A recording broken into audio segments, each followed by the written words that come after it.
I had started investing when I was 11. I just dithered away until when I was 7 and 8 and 9. But so unfortunately, I didn't get started until I was 11. But I bought my first stock when I was 11, and then I experimented with a whole bunch of things, the timing of stocks and charting and doing all these crazy things. It was a lot of fun. Profitless, but a lot of fun. And I did that until I was 19. And I read all the books on investing in the public library and I ate it up.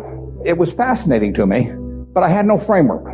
I was just searching for something. I was hoping that little things on a chart would tell me something about what a stock was going to do. It was kind of crazy, but everybody else was doing it, so I figured I'd do it too.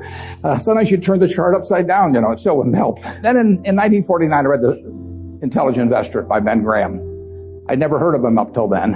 And there are really only 2 chapters in that book that are the key to it.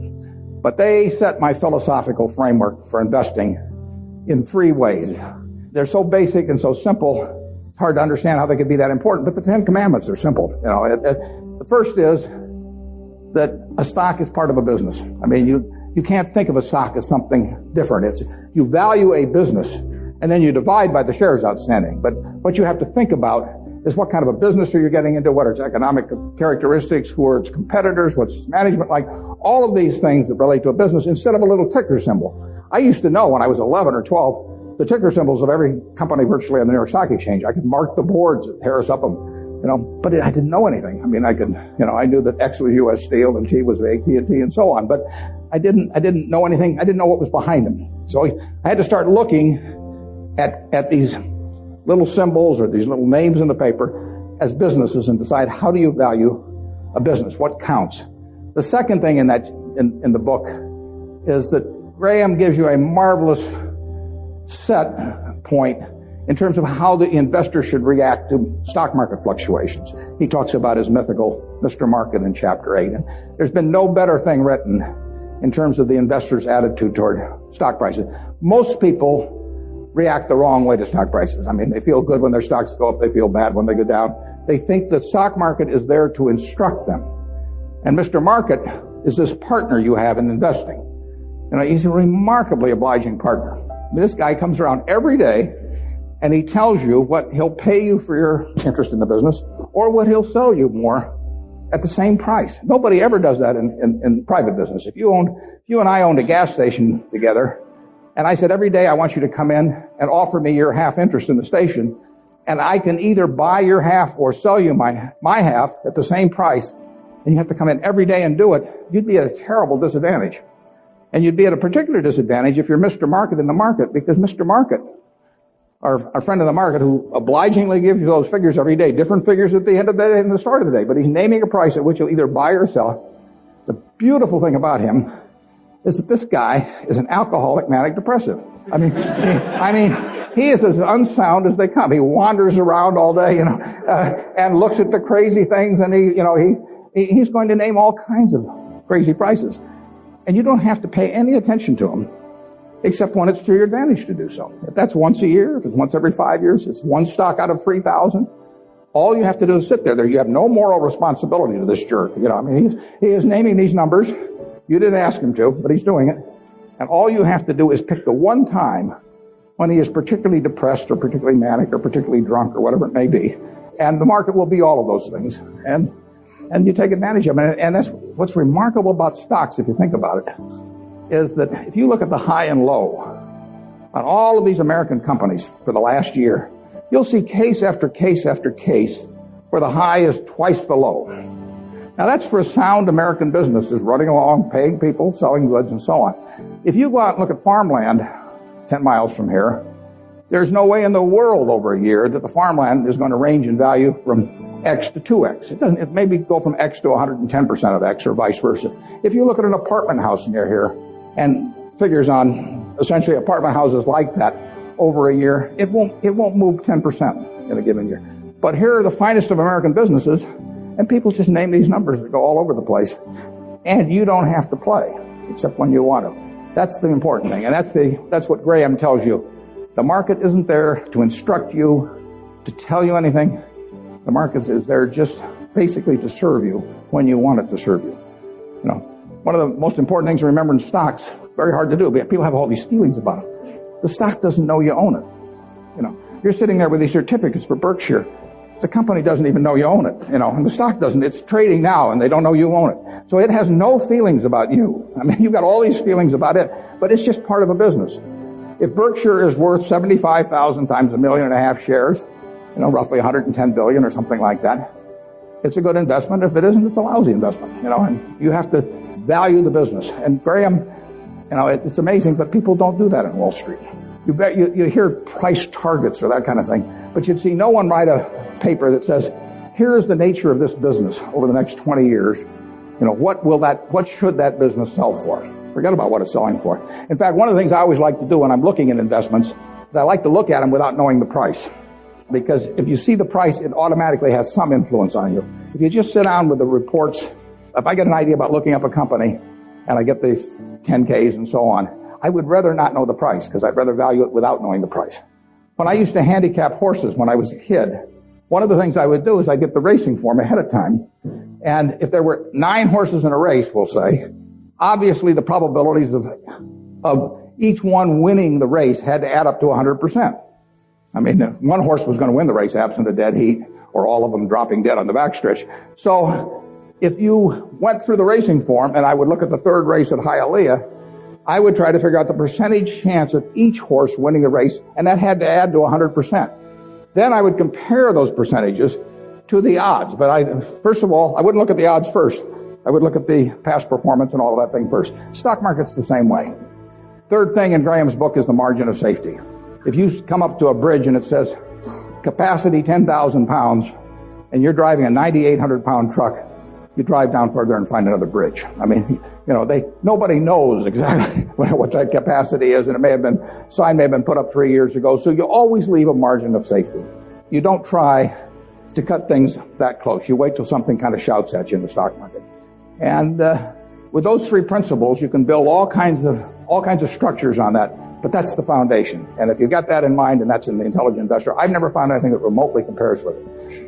All 3 of the ones you can't get rid of one leg of the 3-legged stool and still have a good investment philosophy. But I would say that the most important thing over a long period and working with big money is to understand the business. Let's just say for the moment that you were given $1 million or whatever sum was necessary, and you could look around Knoxville or look around all of Tennessee if you want and buy into any 3 businesses, between now and a week from now. Private businesses, not trading or anything of the sort. And you got a week to do it or you have to give the money back. What will you be doing during the next week? I mean, you can look at all these companies. Some of them you're quite familiar with. Some of them you're less familiar with. Some of them you know by reputation. Some of them you know the management. Some of them you don't. You know their competitive situation. What will you be thinking about during that 7-day period? How will you actually be screening these companies out? I think you'll look for 3 businesses, and you can't trade them after you buy them. You're going to own them the rest of your life. You're going to be looking for businesses that have enduring competitive advantage. You don't want to buy a Burger King franchise just because nobody's come within 10 miles of it yet, because Wendy's and McDonald's and all of those will be there pretty soon. I mean, it isn't necessarily who's earning the most money now. You're going to look for something with enduring competitive advantage. Now that takes a business with some kind of a moat around it, because capitalism, by definition, is a system where every time somebody has an economic castle, somebody else is going to come after it. I mean, it's just the nature. If you open a restaurant and it's successful here in town, somebody's going to take your menu and probably take your chef, maybe cut your price, maybe offer a little more parking, maybe be a better okay, whatever. I mean, capitalism consists of going after the other guy's castle. If that's the case, you want a castle with a big moat around it. There's a lot of ways you can have a moat around something. You could have it by patent protection. You could have it by location in certain areas. I mean, if you have something in people's mind, like Coca-Cola, 6 billion people in the world, practically all of them have something in their mind about Coca-Cola, largely favorable. They don't have anything in their mind about RC Cola. And if RC Cola spent $1 billion advertising, they wouldn't have anything in their mind about RC Cola. But they've got something in their mind about Coke, and generally it's favorable. That's why Coke wants to be where people are happy, because they want to be at the theater. They want to be at Disney World. They want to be at the World Series. They want always have you drinking that drink of Coca-Cola while at the same time experiencing happiness. And if they do that, they're going to sell a lot of Coca-Cola. And it won't make any difference if somebody is a half a cent less on some sorting than Coke. So that's an enduring competitive advantage. And you want it run by honest and able people.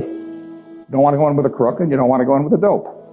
Now, the best businesses to buy are the ones where you could have a dope in there. I mean, Peter Lynch says, buy a business that's so good that an idiot can run it, because sooner or later one will, and there's some merit to that. In fact, I got a question the other day from a student group, and they said, what's going to happen to Berkshire when you go gaga? And I said, well, Berkshire's so good that I can go gaga. In fact, I may even be, those are the kind of businesses to own. So you want a management that's able and honest. And then you want a price that's sensible. And that's what you'd look for. You go around Tennessee, got a week to do it, and you'd immediately screen out a whole bunch of things. You just know that they weren't a fertile area, That's an important thing to be able to do, to know, just get rid of all kinds of things. There was a great article in the New Yorker 30 years ago when Bobby Fischer was playing Spassky in a famous chess match which drew attention around the world. And they examined how the mind could, with billions and billions and billions of possibilities, how it could group things so as to immediately cast it down to where you had like 4 options. And of course, when the humans play something like deep thought, or whatever the latest version is of the computer on that computer is making maybe 700,000 or 1 million calculations a second. And the human mind is competing against that, but the computer is checking every possibility. And the human mind somehow has this ability to cast out 99.999% of those things that the computer has to go through in order to focus on the 3 or 4 possibilities that really make sense. And investing's a lot like that. It's not that tough because there aren't that many companies, but you want to cast out all kinds of things.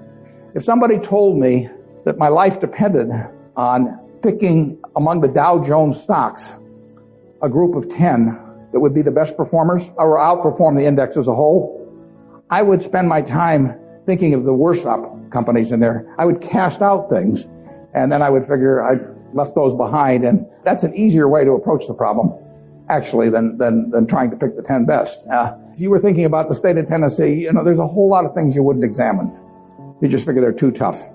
You might decide, car dealerships were too tough. It's always going to be competitive. Who knows whether Ford or General Motors are going to be selling more cars 5 years from now, or whether there's going to be tariffs on foreign cars. Who knows? So you just say, I'll give up on car dealers. I'll think about something else. And that approach that you use there is the same approach you really want to bring to the stock market. You've got 3,000 companies tonight you can look at on the New York Stock Exchange. There's a valuation on every one of them. It'll change tomorrow. You don't have to play. Once a year, if you have 5 good ideas in your lifetime, to get very rich. I tell students sometimes they'd be better off if they had a punch card when they got out of school with only 20 punches on it. Because then, instead of listening to somebody at a cocktail party and then going out the next morning and buying some shares, they'd really think about every punch. And that's all the punches you get. 20 punches is plenty. You just have to make sure that you don't do any of them for frivolous reasons. We never want to buy anything small at Berkshire. It just doesn't make any difference. We want to think about things that can move the needle. And that gets tougher as the capital gets greater. But that's the way to focus.